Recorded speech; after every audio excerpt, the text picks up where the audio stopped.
The music died mid-song. Every head in the sunlit reception hall snapped toward the stage. My heart slammed against my ribs like it wanted out. There I stood, Sophia in the lace gown I had saved for years, and Karen, my brand new mother-in-law, had just snatched the microphone from the best man mid-toast. "Listen up everyone," she boomed, her voice slicing through the perfume-scented air. "This wedding is a joke. Better than this nobody from nowhere. Sophia's family? Blue-collar trash. No class, no money." The smell of fresh lilies and warm bread from the tables suddenly turned sour in my throat. I could not breathe. Guests froze mid-bite. Silverware clinked as forks dropped. My parents 2 rows back looked like someone had slapped them. Jacob's hand on my waist tightened, but he said nothing at first. Just a sharp inhale like the air had been punched out of him. How is this happening? On my wedding day? In front of 200 people under these sparkling chandeliers?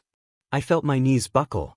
The bouquet slipped from my fingers and hit the floor with a soft thud that sounded louder than thunder in my ears. Karen kept going, her heels clicking as she paced the small stage. "Look at that cheap dress. Jacob, honey, you could have had the senator's daughter. Instead you picked." She laughed, that sharp, brittle laugh that always made my skin crawl during the engagement dinners. I took a shaky breath. Tears burned, but I swallowed them. 1 second I wanted to run and hide behind the cake table. The next, a slow, hot fire built in my chest. Jacob finally stepped forward, his voice low and strained. "Mom, stop." But she waved him off like he was still 10 years old. The whisper started. "Poor girl. What a scene." Jacob's side of the room, some of them actually chuckled. I caught the smirk on his father's face as he leaned back in his chair, nodding along. The betrayal tasted metallic on my tongue. I had known Karen was difficult. Last month on the phone she had called me a gold digger and said I would ruin the family name. I recorded it, not to use it, but because something in my gut told me I might need proof one day. I never wanted this moment. But here it was. Jacob looked at me, his eyes desperate. "Sophia, we can leave." I shook my head. My voice came out steadier than I felt. "No, Jacob. It's in front of everyone. I finish it." I walked up the 2 steps to the stage. My heels clicked loud in the sudden hush. Karen smirked, thinking I would cry or beg. I gently took the mic from her hand. Her perfume was too strong, cloying like overripe flowers. "You think my family is trash?" I asked the room, my tone quiet but carrying. "Let me show you what real entitlement sounds like." I pulled my phone from the hidden pocket in my gown. The DJ gave me a quick nod and patched it into the speakers. I hit play. Karen's recorded voice filled the hall, crystal clear, from 2 weeks ago. "Jacob is throwing his life away on that Sophia girl. Her parents are nobodies. Mud. I will never accept her." Gasps rippled louder this time. A few people stood up. Karen's face drained of color. "That is fake," she sputtered, lunging for the phone. "Edited." Jacob stepped between us, his voice now steel. "Mom, that is your voice. Heard you say worse at dinner last month." His father rose slowly, chair scraping. "Karen." "Ooh." The disappointment in his tone was heavy enough to sink the room. Karen's hands shook. She grabbed a champagne flute and hurled it toward me. It slipped from her sweaty grip, shattered at her own feet. Bubbly liquid sprayed her designer shoes.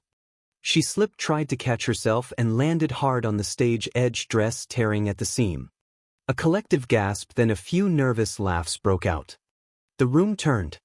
Guests who had been laughing now stared at her in disgust. My dad stood tall for the first time all afternoon. Jacob pulled me close right there on stage, kissed my forehead in front of everyone. "I am so sorry, baby." Ago. Karen scrambled up, mascara running. "You will all regret this," she hissed, but her voice cracked. No one moved to help her. Not even her husband. She stormed out alone, heels clicking unevenly until the heavy doors slammed behind her like a final period. The silence lasted only a second, then applause started, slow then thunderous. Jacob and I walked back to the dance floor hand in hand. The DJ restarted the song we had picked for our first dance. The cake still waited untouched, but the air felt lighter, like the lilies smelled fresh again. Later that night under the string lights, Jacob held me tight. "You were incredible," he whispered against my hair. "I love you more than ever." I sighed, this time a soft, relieved sound. The humiliation that had choked me earlier had flipped into something powerful. Karen lost more than face that day. She lost the respect of her family, her friends, and her son. Her bitter exit was the last anyone saw of her at our celebration. That public turn of the tables was not cruelty. It was justice served hot under bright daylight for everyone to witness. I learned you do not have to swallow poison just because it comes from family. Stand up, speak your truth, and the right people stay. The wrong ones expose themselves. Never let anyone, especially a Karen, steal your joy on your day or any day. Karma does not miss. It just waits for the perfect stage and the right microphone. And when it hits hard enough to echo forever.